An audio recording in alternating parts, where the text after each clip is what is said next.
Hello guys, आपका बहुत बहुत स्वागत है हमारे यूट्यूब चैनल पर। आज की वीडियो में हम लोग बात करने वाले हैं वेब टेक्नोलॉजी के अंदर यूनिट नंबर 5 वन शॉट। सो इस वीडियो के अंदर 4 मेन टॉपिक यहाँ पे आपको दिख रहे होंगे, बट ओवरऑल मैं बता दूं सिलेबस के अंदर जितने भी टॉपिक्स आपके गिवन है यूनिट 5 में, वो सारे ही टॉपिक्स कहीं ना कहीं इस वीडियो के अंदर आप लोग को कवर होते हुए दिखेंगे। कुछ टॉपिक्स हम लोग डिटेल में डिस्कस करेंगे जो यहाँ पे मैंशन है, और कुछ ऐसे टॉपिक्स जो एग्जाम में आ सकते हैं, क्योंकि इस बार के क्वेश्चन पेपर बहुत ज्यादा अनएक्सपेक्टेड आ रहे हैं। सो इस वजह से इस यूनिट के अंदर मैं कुछ भी स्किप नहीं कर रहा हूं, सारे ही टॉपिक्स हम लोग पढ़ लेंगे। कुछ टॉपिक कंसाइज वे में पढ़ेंगे और कुछ टॉपिक इलेबोरेटेड वे में पढ़ेंगे, ठीक है।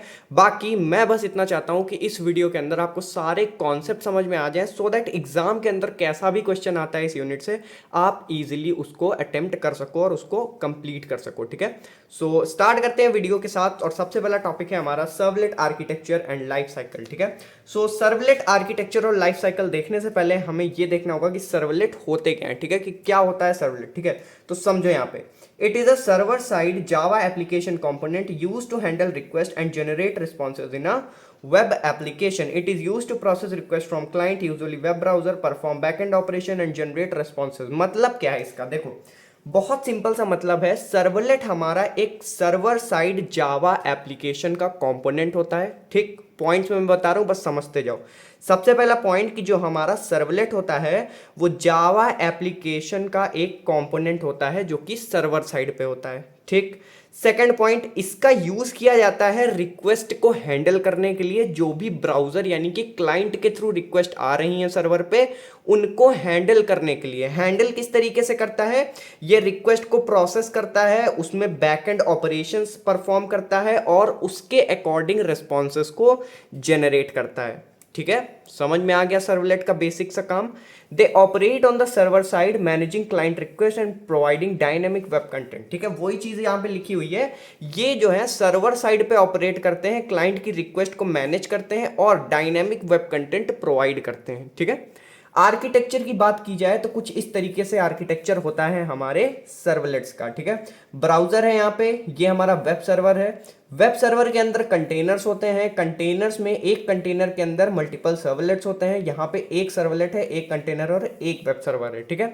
सर्वलेट से हमारा डाटाबेस कनेक्ट होता है जहां से क्वेरी की जाती है, ठीक है। तो ये बेसिक सा आर्किटेक्चर है यहाँ पे सर्वलेट का। अब देखो आर्किटेक्चर के अंदर जो जो पॉइंट दिए हुए हैं वो सारे अभी मैं यहाँ पे एक्सप्लेन कर दूंगा फटाफट से, बट उससे पहले मैं एक बार अच्छे से समझा दूं आर्किटेक्चर क्या है, क्योंकि अभी वेब सर्वर के आगे जो कंपोनेंट्स हैं उनके बारे में हम लोग नेक्स्ट पेज पे देखेंगे, तो वहां पे आपको आर्किटेक्चर नहीं दिखेगा। तो ध्यान से समझो कि आर्किटेक्चर में हो क्या रहा है, बाकी ये पॉइंट्स तो आप खुद से भी लिख लोगे, ठीक है। सो देखो यहाँ पे ये है हमारा वेब सर्वर, ठीक है, ये है हमारा वेब कंटेनर, फिर है हमारा सर्वलेट इसके अंदर, ठीक। तो अब सिंपल सा फंडा है कि जब ब्राउजर से कोई रिक्वेस्ट जाएगी, कोई HTTP रिक्वेस्ट हमारा ब्राउजर जब जनरेट करेगा, तो वो किसके पास भेजेगा, वेब सर्वर के पास, ठीक है। आपको पता है कि ब्राउजर और सर्वर के बीच में इंटरेक्शन होता है, ठीक। तो ब्राउजर रिक्वेस्ट भेजेगा वेब सर्वर को। अब वेब सर्वर क्या करेगा, एक सही वेब कंटेनर ढूंढेगा और उस वेब कंटेनर के अंदर उस रिक्वेस्ट को प्रोसेस करेगा और वेब कंटेनर से रिस्पॉन्स रिसीव करके ब्राउजर के पास रिस्पॉन्स भेज देगा, ठीक है। वेब सर्वर और ब्राउजर का काम समझ में आ गया, ठीक है। फिर से बता देता हूं, ब्राउजर रिक्वेस्ट भेजता है सर्वर को, सर्वर एक कंटेनर मतलब फिक्स करता है मल्टीपल कंटेनर्स में से किसी एक कंटेनर को, ठीक है। उस कंटेनर पे वो रिक्वेस्ट भेजता है और वहां से रिस्पॉन्स लेता है और उस रिस्पॉन्स को ब्राउजर के पास भेजता है, ठीक। इतना सिंपल सा काम है ब्राउजर और वेब सर्वर के बीच। अब देखो वेब कंटेनर को जब यहां से रिक्वेस्ट मिली, तो अब वेब कंटेनर क्या करेगा, उस रिक्वेस्ट को अपने अंदर जितने भी सर्वलेट हैं, एक कंटेनर के अंदर मल्टीपल सर्वलेट भी हो सकते हैं, ठीक है। तो जितने सर्वलेट हैं उस सर्वलेट के पास रिक्वेस्ट भेजेगा, ठीक है।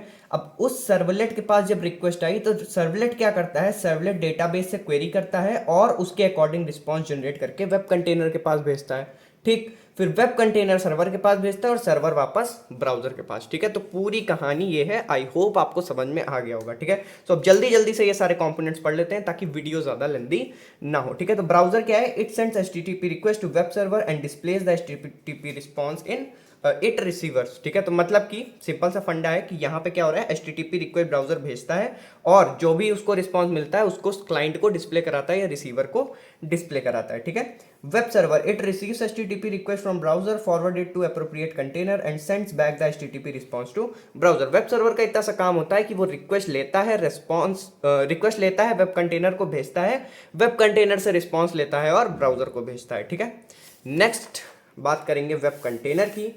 Part of web server that interact with Java servlet. Web container एक ऐसा पार्ट होता है वेब सर्वर का जो कि जावा सर्वलेट से इंटरैक्ट करता है। सर्वलेट क्या होते हैं? It is a Java program. अभी बता चुका हूँ सर्वलेट क्या होते हैं। इनका काम होता है सिंपली रिक्वेस्ट को हैंडल करना, उसके अकॉर्डिंगली रिस्पॉन्सेज को जनरेट करना, डेटाबेस से इंटरैक्ट करना और दूसरी बैकएंड सर्विसेज को परफॉर्म करना। ठीक है, तो ये सारा काम होता है सर्वलेट का। नेक्स्ट आता है हमारा database. It is a system for storing and managing data.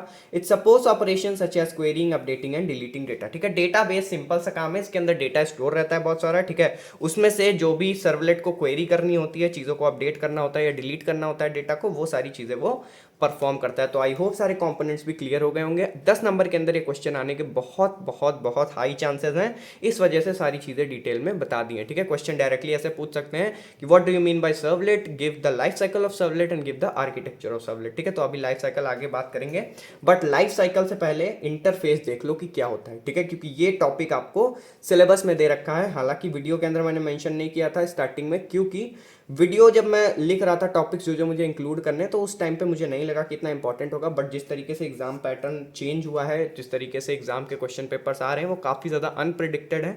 सो सारे ही टॉपिक्स थोड़े थोड़े पढ़ना इंपॉर्टेंट है। ठीक है, तो इंटरफेस सर्वलेट क्या होते हैं? It is a central interface in Java servlet API. So basically जो इंटरफेस सर्वलेट होता है वो सेंट्रल इंटरफेस होता है किसी भी जावा सर्वलेट एपीआई में। ठीक है, it defines methods that must be implemented by any class that is to be considered a servlet. मतलब कि जावा की जिस भी क्लास को एज अ सर्वलेट कंसीडर करना होता है। ठीक है, अब जावा प्रोग्राम के अंदर ही क्लास होती है, वो क्लास ही सर्वलेट का काम करती है। ठीक है, उसी को सर्वलेट बोला जाता है। तो होता क्या है कि जिस भी क्लास को सर्वलेट कंसीडर करना होता है, उसके लिए कुछ स्पेसिफिक मेथड्स को डिफाइन करना, जिसके बेसिस पे ही वो क्लास क्या होगी, सर्वलेट बन पाएगी। वो मेथड्स को डिफाइन करने का काम कौन करता है? Interface servlet. ठीक है, समझ में आ गया पॉइंट? फिर से एक बार फटाफट से देखो, मैं बता दे रहा हूँ क्या होता है इंटरफेस सर्वलेट।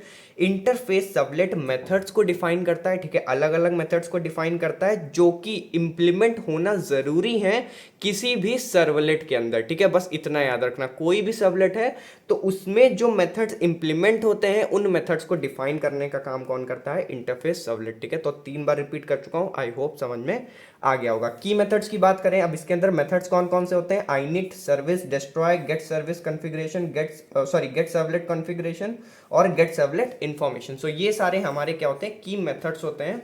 सो सबसे पहले ininit की बात करें तो ininit इनिशियलाइजेशन के लिए यूज होता होगा। ठीक है, this method is called by the servlet container to initialize the servlet. ठीक है, सर्वलेट को इनिशियलाइज करने के लिए यूज किया जाता है। It is invoked only once when servlet is loaded into memory. ये सिर्फ एक बार इन्वोक होता है जब हमारा सर्वलेट मेमोरी में लोड हो रहा होता है। Service, this is a main method of servlet that process the incoming request and generate appropriate responses. Service का काम क्या होता है? सर्विस एक ऐसा मेथड होता है जो रिक्वेस्ट को प्रोसेस करता है, मिलने वाली जो भी कंटेनर से रिक्वेस्ट आ रही है सर्वलेट के पास, उनको प्रोसेस करता है और उनके लिए रिस्पॉन्स जनरेट करता है। ये काम किसका होता है? सर्विस मेथड का। ठीक है, फिर आता है डिस्ट्रॉय।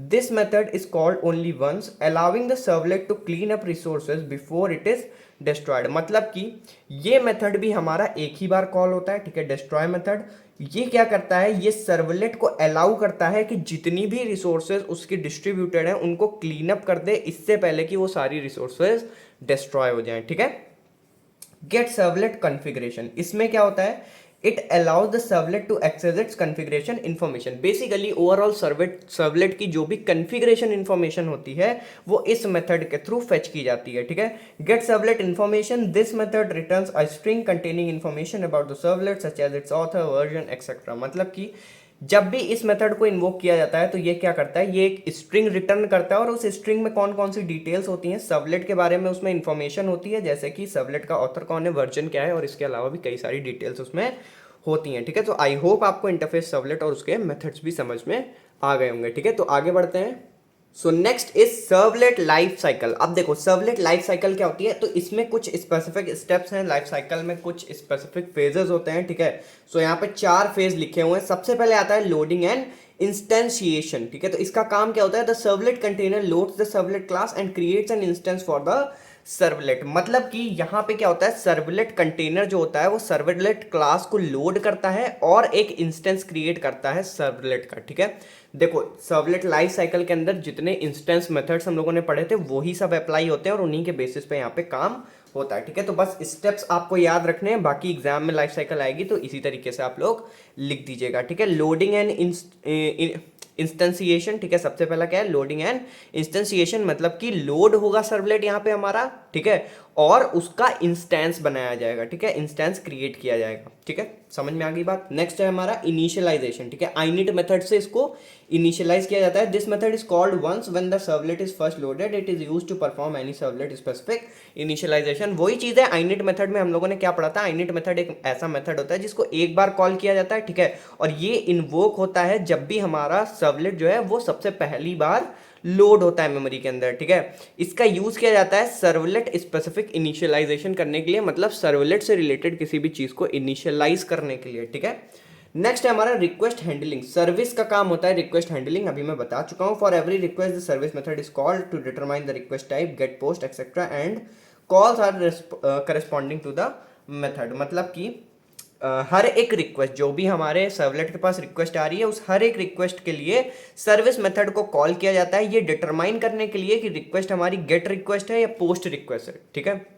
गेट रिक्वेस्ट और पोस्ट रिक्वेस्ट क्या होती है अभी आगे हम लोग देख लेंगे। गेट रिक्वेस्ट है, पोस्ट रिक्वेस्ट है, या फिर और कोई तरह की रिक्वेस्ट है, and calls the corresponding methods, और फिर उसके अकॉर्डिंग सर्विस क्या करता है, करस्पॉन्डिंग उसके अकॉर्डिंग रिलेटेड जो भी मेथड्स होते हैं जो उन पर्टिकुलर पोस्ट पे रिक्वायर होते हैं उनको कॉल करता है, ठीक है। तो इस तरीके से रिक्वेस्ट हैंडलिंग होती है। तो कैसे स्टेप है हमारा, सबसे पहले लोडिंग एंड इंस्टेंशिएशन, फिर इनिशियलाइजेशन, फिर request handling, and then last में डिस्ट्रक्शन डिस्ट्रॉय मेथड का यूज करता है।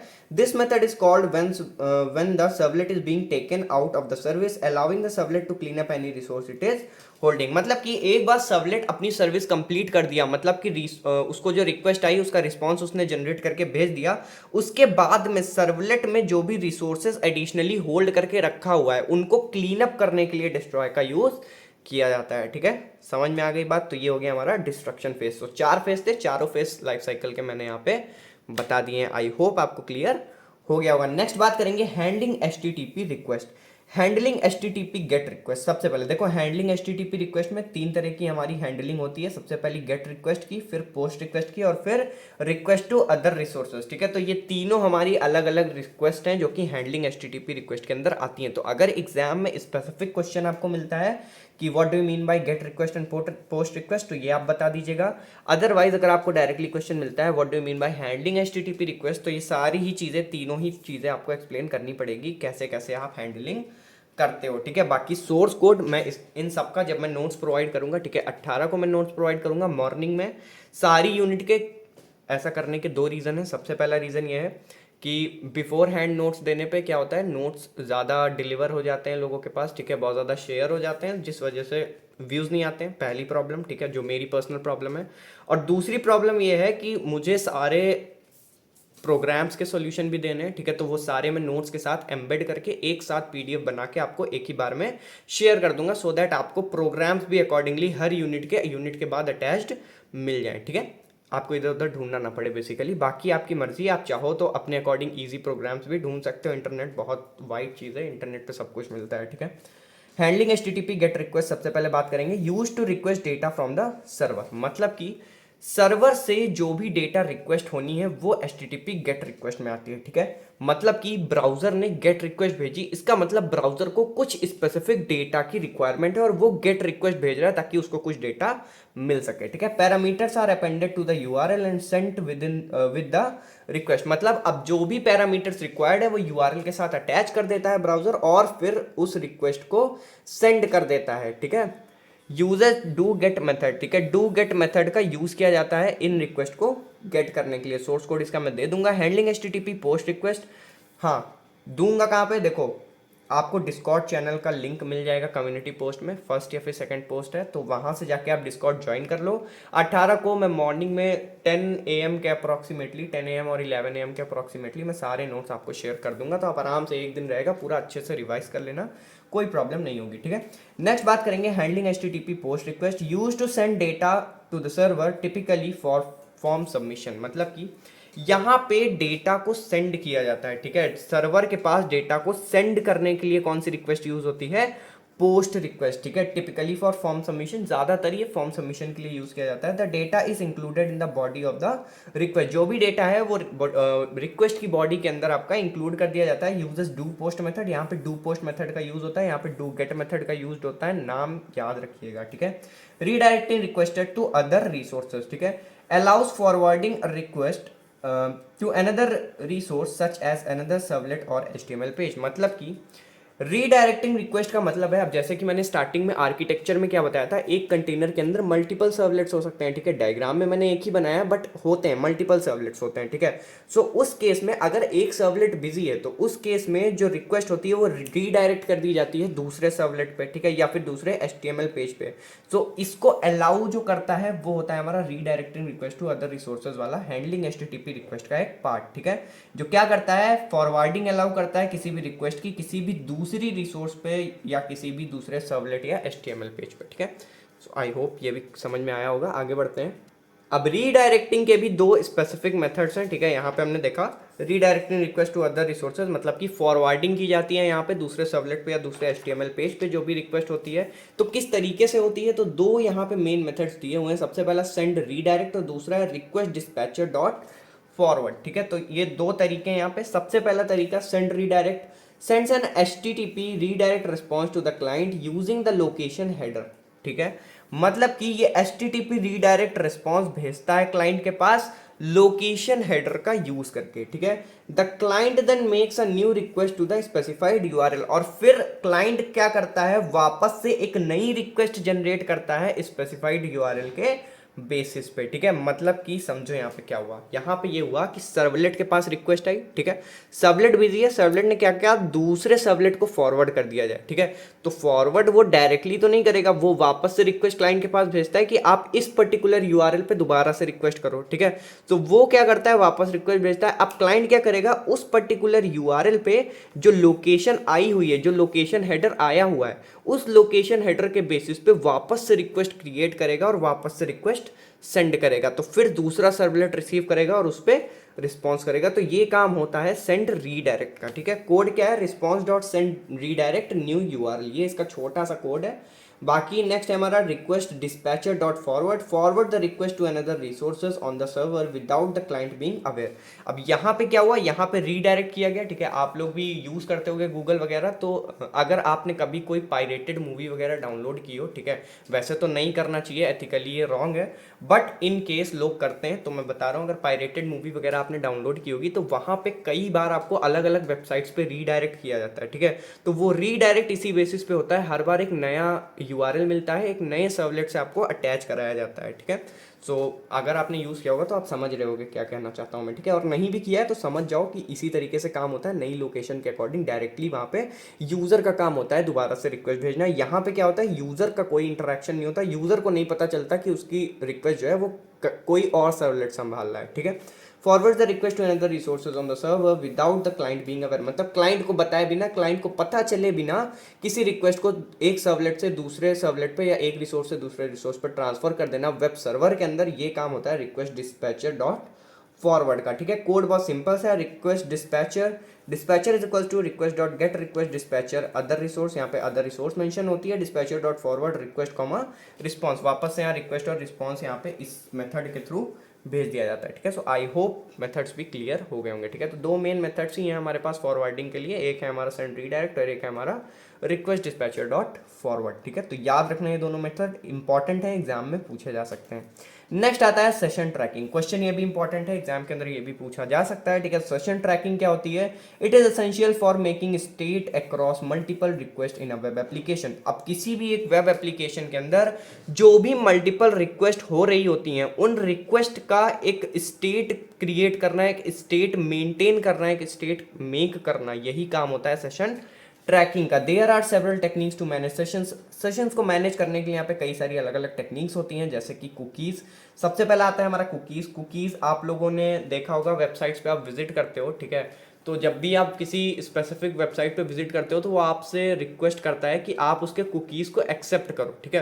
तो अगर आप एक्सेप्ट करते हो तो कुकीज़ क्या करते हैं, सेशन ट्रैकिंग करते हैं, ठीक है। सेशन ट्रैकिंग का मतलब कि आप जब भी अपना वेब ब्राउजर यूज़ करोगे, इवन आप वो पर्टिकुलर वेबसाइट यूज़ कर रहे हो तो उसमें आपको स्मूथनेस प्रोवाइड करेंगे, ठीक है। सेकेंडली, आप कोई अदर वेबसाइट यूज़ कर रहे हो तो कुछ कुकीज़ ऐसे होते हैं जो उस केस में भी आपके सेशन को ट्रैक करेंगे, यानी कि आप क्या कर रहे हो वेबसाइट पे, या आप किसी दूसरी वेबसाइट पे हो, किस वेबसाइट पे हो, किस रीजन से आए हो, क्या आप सर्च कर रहे हो, वो सारी चीज़ें ट्रैक होती हैं, ठीक है। तो सेशन ट्रैकिंग के अंदर ये सारी ही चीज़ें आ जाती हैं, ठीक है। प्रैक्टिकली समझो, चीज़ों को विजुअलाइज करो, ज़्यादा ईजी होगा समझना, ठीक है। कुकीज़ की बात करें, cookies are small pieces of data sent from the server and stored on the client browser. Cookies जो है वो छोटे छोटे डेटा पैकेट्स होते हैं, आप एक तरीके से समझ लो, जिनका काम क्या होता है, ये क्लाइंट के ब्राउजर में जाके स्टोर हो जाते हैं और वहीं से अपना क्या कहते हैं उसको, खुफिया काम शुरू करते हैं, ठीक है। They are sent back to the server with each request to maintain the state information. अब कुकीज का काम क्या होता है, वो हर एक स्टेट पे, अगर किसी पर्टिकुलर वेबसाइट के कुकीज आपने एक्सेप्ट किया और उस वेबसाइट को आप एक्सेस कर रहे हो, तो उस वेबसाइट पे आप जो भी कुछ करोगे वो सारी स्टेट इन्फॉर्मेशन सेव होती है और वो सारी स्टेट इन्फॉर्मेशन सर्वर के पास भेजने का काम करते हैं कुकीज, ठीक है। Code cookies user cookies equals to new cookie user name John response dot add cookie user cookie. ये छोटा सा कोड है इसका, कुकीज को किस तरीके से हैंडल किया जाता है, ठीक है, सेशन ट्रैकिंग के अंदर। सेकंड आता है हमारा HTTP सेशन, ठीक है। सबसे पहला था कुकीज, सेकंड था HTTP session. It is use for server side storage, ये सर्वर साइड स्टोरेज के लिए यूज होता है, सबसे पहला चीज। कोड इसका बहुत सिंपल सा है, HTTP session, session equals to request dot get session, session is session dot set attribute user name comma John. देखो, एक मैं टिप देना चाहूंगा अपनी तरफ से, अगर आपको एग्जाम में कोई कोड याद नहीं होता, जो कि डेफिनेटली होता है, सबके साथ होता है कि कोड्स हमको याद नहीं रहते प्रॉपर, तो आपको करना क्या है, कोड सारे देख के जरूर जाना एक बार कि आप स्टार्ट कर दो, ठीक है। कुछ स्टार्ट जरूर कर देना, जैसे कि session cookies, HTTP session cookies, एक लाइन तो लिख लोगे ना ये वाली, ठीक है। मान लेता हूँ यहाँ पे कहीं पे आपसे गलती हो गई कुछ लिखने में, ठीक है, बट ये लाइन तो आपको याद रहेगी कि किस तरीके से लिखना है, रिक्वेस्ट डॉट गेट सेशन तक, ठीक। तो स्टार्ट कर दो, कोई भी प्रोग्राम लिखो, आप बड़े से बड़ा प्रोग्राम लिखो, उसको स्टार्ट करो, ठीक है। स्टार्ट करने के बाद उसको आप ट्राई करो कि अपने अकॉर्डिंग स्पेसिफाई कर सको और अपने अकॉर्डिंग लिख सको, ठीक है। गलत लिखो, सही लिखो, बट एक चीज याद रखना, प्रोग्राम के अंदर काटना मत कहीं कुछ, ठीक है। एग्जामिनर को या इवेल्युएटर को चेक करते समय कॉपी ये चीज़ नहीं रियलाइज होनी चाहिए कि आप श्योर नहीं हो कि आपने क्या प्रोग्राम लिखा है, ठीक है।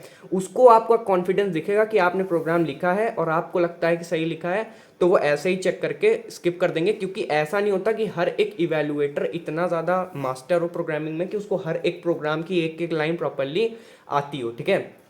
हालांकि मैं ऐसा नहीं कह रहा हूँ कि नहीं आती होगी, बट हो सकता है कि कुछ एग्जामिनर ऐसे हों जिनको ना आती हो, तो उस केस में वो यही चीज़ देखते हैं कि आप कितने कॉन्फिडेंट हो अपने आंसर को लेकर, ठीक है। अगर आपके कॉन्फिडेंस आपका आंसर में दिख रहा है तो आपका आंसर सही है और आपको नंबर मिल जाएंगे, ठीक है। तो ये एक छोटी सी टिप है, ट्राई कर लेना एग्जाम के अंदर, ठीक है। अगर भूल जाओ प्रोग्राम तो अब ऐसा भी नहीं है कि जानबूझ के गलत प्रोग्राम लिख के आओ, पढ़ के जाना, ठीक है। URL rewriting, it is use to append session information to the URL। इसका सिंपल सा यूज किस लिए होता है, सेशन इन्फॉर्मेशन को अपेंड करने के लिए किसी भी URL के अंदर, ठीक है। String URL is equals to response dot encode URL, ठीक है, next page dot JSP। So इस तरीके से URL रीराइटिंग का यूज किया जाता है, ठीक है, समझ आ गई बात। नेक्स्ट है हमारा जावा सर्वर पेज और JSP। तो ये बेसिकली लास्ट टॉपिक है, बट ये थोड़ा सा लेंदी टॉपिक है क्योंकि JSP के अंदर काफ़ी सारी चीज़ें थी, ठीक है। पूरा हमारा एक पार्ट हमने कवर कर लिया यूनिट 5 का, अब हमारा सेकेंड पार्ट स्टार्ट होगा, ठीक है। सो 23 मिनट हो गए हैं, तो आई होप कि ये वीडियो खत्म हो जाएगी 40 minute to 45 minutes max to max जानी चाहिए। सो स्टार्ट करते हैं जावा सर्वर पेजेस से, ठीक है। A technology used for developing web pages that support dynamic content. ये एक टेक्नोलॉजी होती है जिसका यूज़ किया जाता है ऐसे वेब पेजेस को जनरेट करने के लिए या क्रिएट करने के लिए या डेवलप करने के लिए जो डायनेमिक कंटेंट को सपोर्ट करें, ठीक है। It allows embedding Java code directly into HTML pages. ये अलाउ करता है कि आप HTML पेजेस के अंदर जावा कोड को क्या कर सको, एम्बेड कर सको, ठीक है। JSP simplifies development by allowing mixing the static HTML with dynamic Java code। JSP क्या करता है, सिंप्लीफाई करता है डेवलपमेंट को, ये अलाउ करके कि स्टैटिक HTML को डायनेमिक जावा कोड के साथ मिक्स करके उसे डायनेमिक बनाया जा सके, ठीक है। JSP are automatically converted to servlet by the web container, मतलब वेब कंटेनर के अंदर जो भी हमारे जेएसपी होते हैं यानी जावा सर्वर पेज होते हैं वो ऑटोमेटिकली सर्वलेट में कन्वर्ट हो जाते हैं जहां भी रिक्वायरमेंट होती है। ठीक है, जेएसपी ओवरव्यू देखें कि जेएसपी बेसिकली होता क्या है। Compiled into servlet by the JSP engine complement include. देखो जेएसपी क्या होता है, ये कंपाइल होता है सर्वलेट के फॉर्म में। ठीक है, यही चीज यहाँ पे भी लिखी हुई है, ये कन्वर्ट होते हैं सर्वलेट के फॉर्म में। ठीक है, जेएसपी इंजन के थ्रू। ठीक है, और इसमें कौन कौन से कंपोनेंट्स होते हैं, तो तीन मेजर कंपोनेंट आते हैं जेएसपी के अंदर हमारे, डायरेक्टिव, स्क्रिप्टलेट्स और एक्सप्रेशन। तो ये तीनों अभी आगे भी हम डिटेल में देखेंगे। ठीक है, डायरेक्टिव्स क्या होते हैं, provide global information about the JSP page. JSP page की ग्लोबल इन्फॉर्मेशन प्रोवाइड करते हैं, मतलब ओवरऑल प्रोग्राम में या ओवरऑल वेब सर्वर पे या वेब कंटेनर के अंदर सारी चीज़ें दिखाते हैं जेएसपी पेज के बारे में। ठीक है, कोड ये होता है जेएसपी पेज के डायरेक्टिव्स का, modulus @page language equals to Java modulus and then close. ठीक है, तो ये इस तरीके से एक कोड लिखा जाता है जेएसपी का। फिर आता है scriptlets, Java code embedded within HTML. HTML के अंदर जो भी जावा कोड एम्बेडेड होते हैं वो हमारे स्क्रिप्टलेट्स होते हैं। कोड यहाँ पे लिखा हुआ है, सबके कोड मैं अटैच कर दूंगा।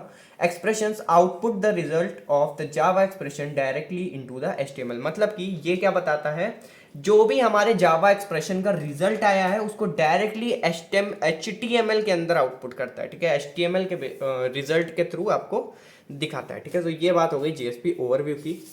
नेक्स्ट हम बात करेंगे फर्स्ट जावा सर्वर पेज। ठीक है, तो फर्स्ट जावा सर्वर पेज का क्वेश्चन आपको एग्जाम में देखने को मिल सकता है, प्लस ये बहुत इंपॉर्टेंट है क्योंकि एग्जाम के अंदर ये क्वेश्चन आपसे पूछा जा सकता है डायरेक्टली 10 मार्क्स के अंदर। ये इतना छोटा सा प्रोग्राम 10 नंबर में आएगा, इसको अच्छे से पढ़ के जाना एग्जाम में। ठीक है, और कोई प्रोग्राम इसमें का देखो या ना देखो, ये प्रोग्राम मुश्किल है बट ये बहुत हाई चांसेस हैं कि एग्जाम में पूछा जाएगा। ठीक है, तो प्रोग्राम क्या है, सिंपल सा प्रोग्राम है।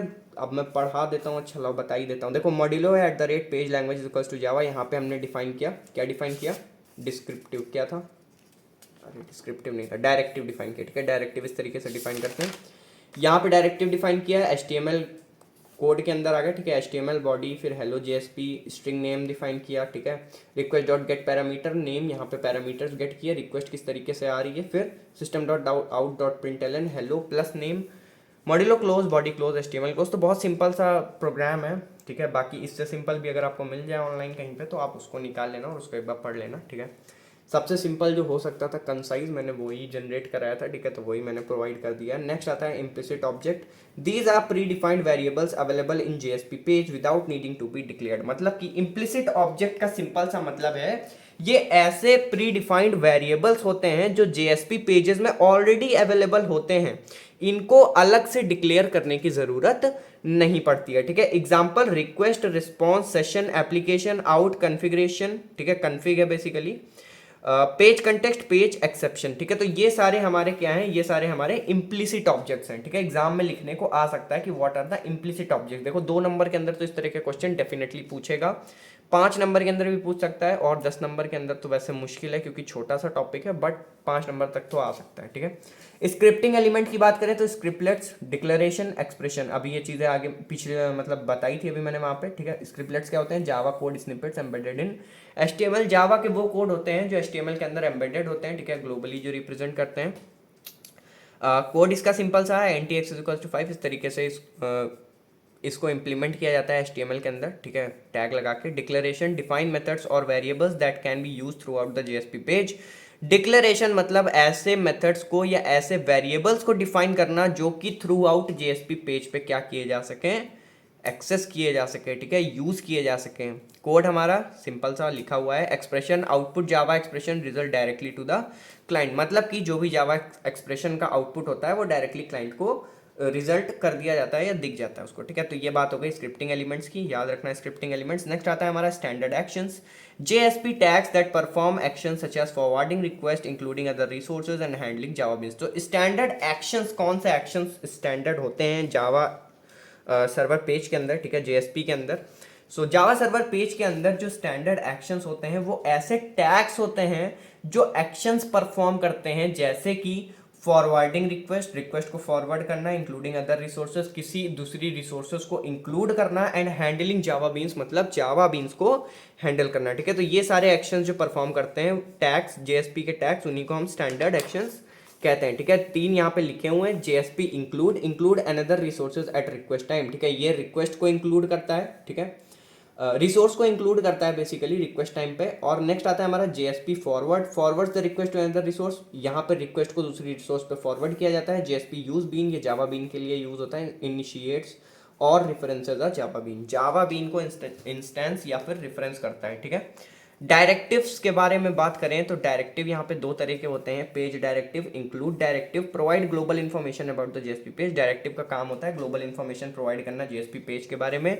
Page directive define page dependent attribute, ये पेज डिपेंडेंट एट्रीब्यूट को डिफाइन करता है, कोड यहाँ पे लिखा हुआ है। इंक्लूड डायरेक्टिव क्या होते हैं, includes a file during the translation phase, translation phase के टाइम एक फाइल को इंक्लूड करने का काम क्या करते हैं, इंक्लूड डायरेक्टिव, ठीक है। तो कोड यहाँ पे लिखा हुआ है, हेडर फाइल मोस्टली ये इंक्लूड करते हैं, ठीक है, याद रखना। कस्टम टैग लाइब्रेरीज, बहुत छोटा सा ये भी है। कस्टम टैग्स क्या होते हैं, allows developer to create reusable tag for common task. Custom tags ऐसे टैग्स होते हैं जिनको यूजर खुद से क्रिएट करता है ताकि उसको वो रीयूज कर सके, ठीक है। जो डेवलपर होते हैं वो क्रिएट करते हैं ताकि वो उनको रीयूज कर सकें। नेक्स्ट है टैग लाइब्रेरीज। टैग लाइब्रेरीज का क्या काम है, कलेक्शन ऑफ कस्टम टैग्स। अब टैग लाइब्रेरीज बेसिकली इन्हीं कस्टम टैग्स का क्या है, कलेक्शन होती हैं, ठीक है। इसमें कोर टैग्स होते हैं for basic task like outputting variables, looping and conditionals. Core tags जो होते हैं वो हमारे बेसिक टास्क के लिए होते हैं, जैसे कि वेरिएबल्स का आउटपुट दिखाना, लूप्स लगाना, कंडीशन लगाना, ये सारे हमारे कोर टैग्स होते हैं। नेक्स्ट आते हैं हमारे formatting tags, for formatting text, date, numbers etcetera. ये सब हमारे यूज होते हैं। फॉर्मेटिंग टैग्स बेसिकली फॉर्मेट करने के लिए यूज होते हैं, चाहे वो टेक्स्ट हो, चाहे वो डेट हो, चाहे वो नंबर हो, या फिर और भी अलग अलग चीज़ों को फॉर्मेट करने के लिए फॉर्मेटिंग टैग्स यूज होते हैं। नेक्स्ट आते हैं हमारे SQL tags for accessing database. Database के अंदर जो भी क्वेरीज हो रही हैं, अपडेशन, डिलीशन, वो सारी चीज़ें कौन कराता है, एसक्यूएल टैग्स। एक्सएमएल टैग्स क्यों यूज होते हैं, फॉर मैनिपुलेटिंग एक्सएमएल डेटा, ठीक है। तो एसक्यूएल टैग्स का सिंपल सा मतलब है, एसक्यूएल हमारा डेटाबेस के अंदर जो भी चीजें करवाता है, चाहे वो क्वेरी कर रहा हो किसी भी चीज को लेके, even manipulation, updation, deletion, retrieval, ठीक है, वो सारी चीजें एसक्यूएल टैग्स करते हैं, ठीक है। एक्सएमएल टैग्स यही सारी चीजें एक्सएमएल डेटा के साथ करते हैं, यानी कि मैनिपुलेशन, अपडेशन, डिलीशन, सारी चीजें, ठीक है। सो आई होप कि सारे टॉपिक्स आपको समझ में आ गए होंगे। यूनिट 5 कवर हो चुकी है, ठीक है। इसके अलावा शायद कोई टॉपिक नहीं है आपके सिलेबस के अंदर। सो सारी चीज़ें मैंने कवर करा दी हैं। नोट्स आपको मिल जाएंगे, डिस्कॉर्ड का लिंक कम्युनिटी पोस्ट में है, प्लेलिस्ट का लिंक डिस्क्रिप्शन बॉक्स में मैं डाल दूंगा, प्लेलिस्ट विजिट कर लीजिएगा अगर आपने वीडियोस नहीं देखी हैं। And all the very best for the exams. Thank you so much for watching the video.